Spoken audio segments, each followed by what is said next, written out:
Hi, I'm Joe Parlett with FeatureWave, and FeatureWave is a SaaS application delivered on Salesforce, which is an AI-driven sales co-pilot that gives your selling team intelligent guidance wherever they are in their deal. But we are not here to talk about FeatureWave today.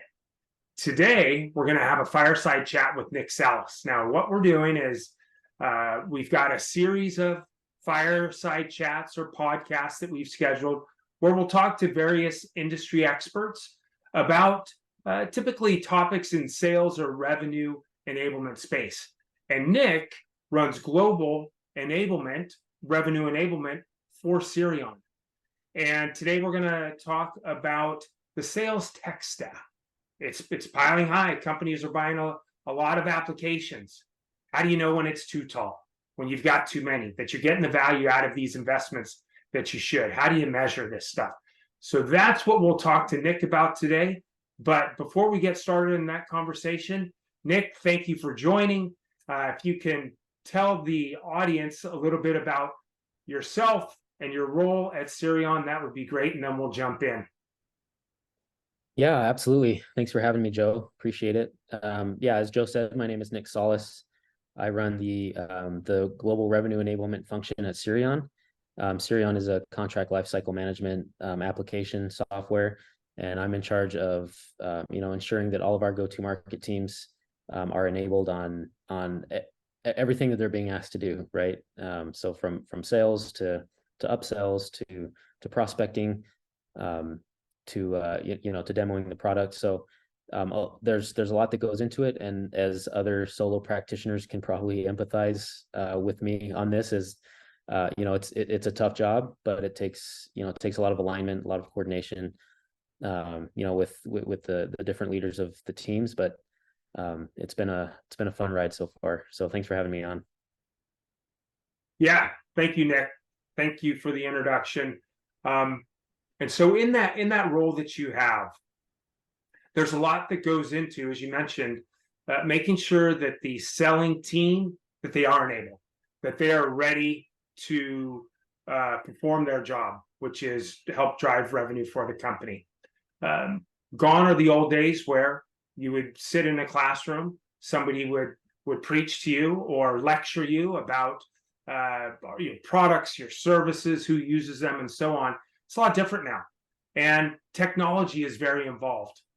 How does the sales enablement function leverage technology to help make sure that your main responsibilities are achieved, which is get the selling team ready to sell and keep them sharp, get them onboarded, have them everboarded? What role is technology playing? Yeah, that's a great question. And, I like to think of it through the lens of, reducing friction. So, there's a lot of activities that our sales reps and other customer facing roles are being asked to do on a day-to-day basis. Managing a calendar when you're a seller can be tricky.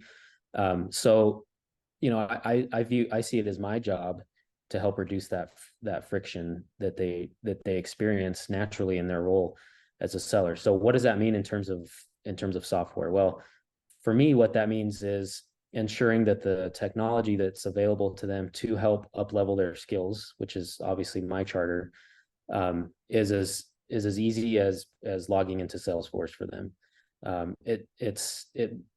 It's built into their day-to-day functions, so it doesn't feel like they're doing something outside of their normal daily tasks that they're being asked to do, which obviously the first area that sales reps are going to focus on at the beginning of a day is revenue, right?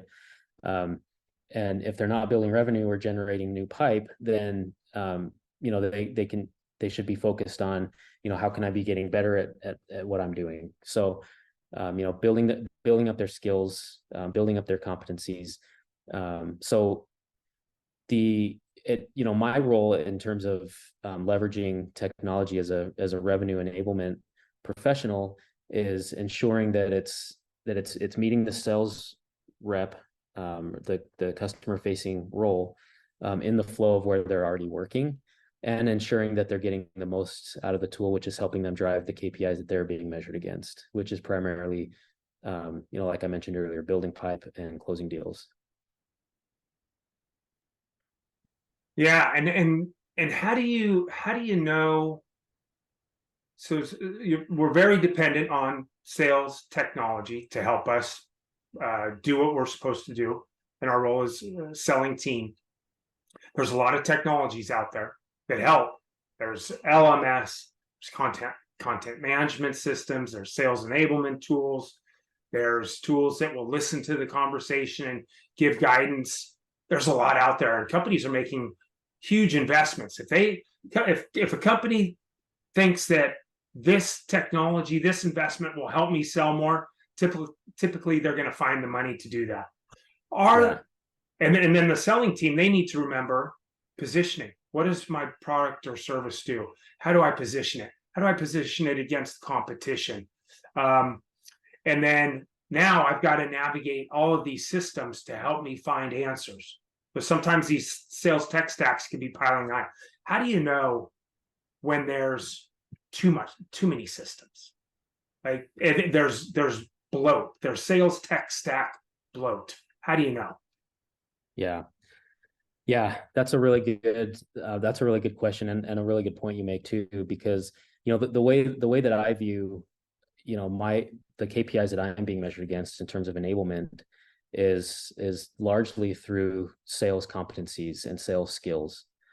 And the way that I view it is there's soft skills, and then there's process and technology related skills, and those skills have to be, the sales reps have to be enabled across the board on all of those types of areas. But what becomes important to me is the technology that we're asking the sales reps to use to be enabled on.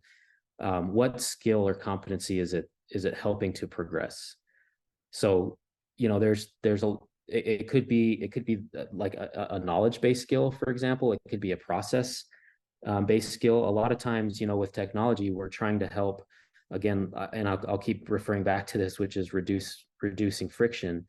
The technology that we're leveraging is typically trying to reduce friction while also adding to skills and competencies that we're asking the sales reps to grow as part of their role in order to achieve more revenue. So at the point where it becomes too bloated is when we can look at a certain tech stack, we can look at a certain software application, and we can say, what skill or competency are we trying to progress by asking the sales reps to be fluent in this application? And is that competency or skill something that the sales leaders ultimately care to measure? Do we feel like it's having a measurable impact on their day-to-day? But ultimately, like I said, I mean, are we helping them to get better, and are we reducing friction in their day-to-day? Or is it a compliance thing where adoption is being tracked and measured, and you get put on a naughty list if you're not using it? Yeah. Obviously that's the worst case scenario for a sales rep.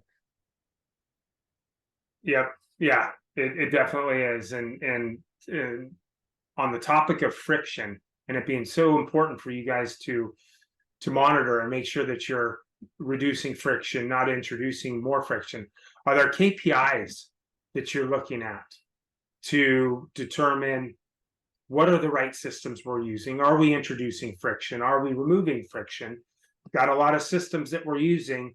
How do you measure success? I know a lot of companies will look at, well, is the selling team using the system? Are they using the technology? What's the adoption rate? Well, a lot of companies will look at that. Do you think that that's a critical KPI, adoption, or are there other KPIs that you're measuring which you feel are even more important to look at? Yeah, that's a great question, especially because enablement professionals, we tend to get really focused on adoption, right? Not only adoption of the tech stack like you're referring to, but also adoption of the programs that we're asking the reps to complete as part of their as part of their daily process. And so adoption it's a good indicator of what's going to happen later, potentially, when in terms of leading and lagging indicators. Adoption has to be, I mean, it has to start there, right? Just like, if we talk about like the broader, holistic area of enablement, like it has to start with some level of training, right? Just like technology has to start with some level of adoption. So for me as an enablement person, it's an important metric to follow, but it's absolutely not the most important metric to follow. Because a lack of adoption or an increase in adoption could mean a couple different things, right? And it's up to us in enablement to understand what's the story behind the numbers. So it's breaking it down and understanding, when we first bought this technology, whatever it may be, XYZ technology, what were the outcomes that we were looking to achieve? So if it's demand gen software, for example, like what were our goals in terms of top of funnel, building out like sales qualified opportunities? What was that metric? And then we can look at it quarter over quarter, and we can obviously break down the metrics and look and see, are we hitting that? And what role is the technology playing in us hitting those metrics? Are sales reps going rogue and doing things themselves because it's a proven method that they've used, and there's not a lot of value seen in the technology? Or is this a godsend that the sales reps are like, I can't believe I've never had this in my life, and they're using it every day, and the metrics are through the roof, and so there's always going to be a story that's behind the adoption numbers. So it's an important metric to track, but understanding the story behind the metric is going to be the most important part. Yeah, I agree. It makes a lot of sense. And there's just so much that goes into ensuring that the selling team is effective. And I feel like a lot of folks that aren't in sales or sales enablement, or even people just in sales, don't fully understand, unless it's sales leadership, may not have a good appreciation for everything that is going on in sales and revenue enablement to help make sure that the selling team is successful. I mean, the amount of work is really unimaginable, and I feel like it is more difficult role, sales and revenue enablement, than sales itself, which is also complicated. Yeah, true. But helping to make sure that they are proficient, that they get up to speed, and that they stay in tune with the company and its value and how to go to market. Because, as you know, companies can't be standing still, or else they're going to get passed up. You have to continually evolve your product, your service, your go-to-market, and the selling teams need to be in tune with that. So there's the onboarding, and like we talked about earlier, there's everboarding as well, keeping them sharp, and that's not easy to do either. So no, it's definitely not. And I think that to that point, revenue enablement teams should rely heavily on leveraging technology that's proven to help them achieve the KPIs that they're being measured against, which go beyond just mere adoption. But like it's hard, just like you said, revenue enablement is a hard role, because not only are we being asked to build programs and create opportunities for sales reps to progress in their competencies, but we're also in charge of managing either one or multiple systems, and making sure that the sales reps are getting the most out of what they're being asked to understand and to leverage as far as the technology goes. So it's definitely tricky. I mean, because anybody who's administered software as part to a larger group of sellers knows the challenges that come along with just regular admin day-to-day work, while also trying to build value in competency building. So yeah, you kind of have to take off one hat and put on another. yeah. But And I think one of those hats, one of the many hats is, so a selling team will often say, hey, too much information, too much to remember when it comes to the product and the competition and the landscape and the customer stories. Oh, and then these systems too. Now I've got to remember how to use all these different systems.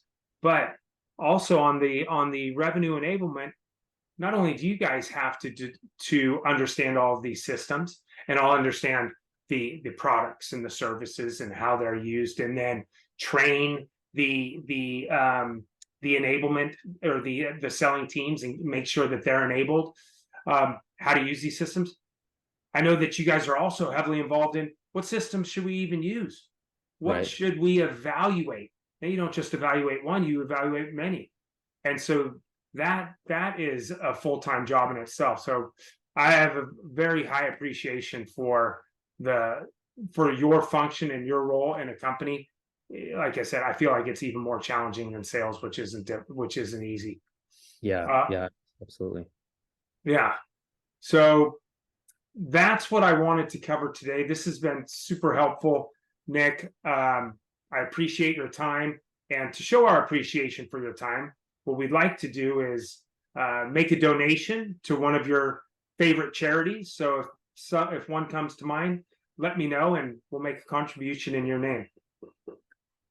Yeah, that's very generous of you guys. Appreciate that. Yeah, the Utah Youth. So I'm based in Salt Lake City, Utah. So one of the charities that that I think is a worthwhile cause is called Utah Youth Village. They've been around for, gosh, 25, 30 years. They started out as kind of a refuge for abused girls, to kind of go and get shelter and be reacquainted with different foster homes and whatever. It's since evolved into girls and boys, finding loving situations that they can go into. So, anyways, it's a very charitable, very useful organization that I think comes to mind when it comes to that. So I appreciate that offer. Great. Thank you, Nick. I love it. Anything that helps kids or animals, super close to my heart as well. So love that one. Yeah. Thank you. Awesome. Yeah. Thank you, Joe. Appreciate it. Yeah, likewise, Nick. Well, folks, thank you very much. Like I said earlier, we are doing a series of these conversations. So if you would like to sign up or see more of the recordings, please go to featurewave.io and you can sign up there. Nick, everybody, thank you very much for your time. Appreciate it. See you again. Thank you. Yep.